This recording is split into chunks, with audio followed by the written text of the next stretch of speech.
Drugs free city కోసం ప్రచారంలో యువత ముందుండాలని నార్త్ జోన్ పోలీసులు సంతకాల సేకరించు కార్యక్రమం నిర్వహించారు. ఈ కార్యక్రమం ప్యాట్నీ సెంటర్, పారడైస్, తిరుమలగిరి చౌరస్తాలలో ప్లకార్డులతో ప్రచారం చేశారు. ప్రయాణికులకు అవగాహన కల్పిస్తూ డ్రగ్స్ వల్ల యువత అడ్డదారిలో వెళ్తున్నారని, డ్రగ్స్ లేని నగరంగా హైదరాబాద్ ను తీర్చిదిద్దాలని ప్రచారం నిర్వహించారు. మత్తు పదార్థాలకు బానిస కాకుండా యువతను కాపాడుకోవాలని, అందుకు ప్రతి ఒక్కరూ డ్రగ్స్ ఫ్రీ సిటీ కోసం నడుం బిగించాలని పోలీసులు ప్రచారం చేశారు. మహంకాళి, బేగంపేట్ ఏసీపీ ఇన్స్పెక్టర్లు, విద్యార్థులు, యువతలు ఈ కార్యక్రమంలో పాల్గొని సంతకాలు సేకరించారు.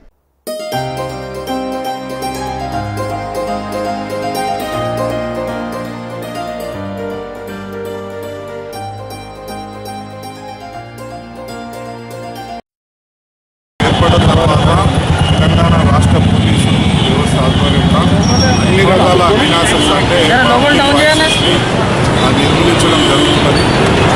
దాంట్లో చాలా మంది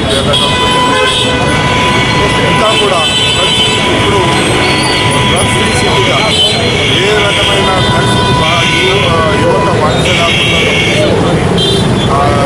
హైదరాబాద్లో ఇంటర్నేషనల్ డ్రగ్ మాఫియాలు కానీ వ్యాపారస్తులు కానీ ఏ రకమైన అలవాట్లు బిజినెస్ డ్రగ్స్ పూర్తిగా నిర్మూలించే ఉద్దేశంతో వాలంటరీ ఆర్గనైజేషన్ ఆధ్వర్యంలో ఈరోజు డ్రగ్ ఫ్రీ సిటీగా హైదరాబాద్ తీర్చిదిద్దాలన్న ఉద్దేశంతో పోలీస్ వ్యవస్థ నడుపుతున్నారు.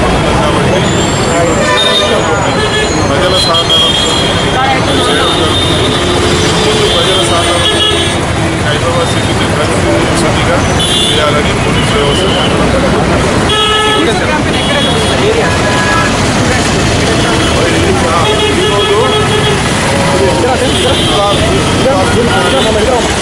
క్లాక్ టవర్, రైల్వే స్టేషన్ దగ్గర ఈరోజు ప్రోగ్రామ్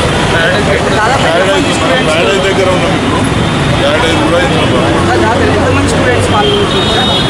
మొత్తం కలిసి ఒక 300 మంది స్టూడెంట్స్ అక్కడక్కడ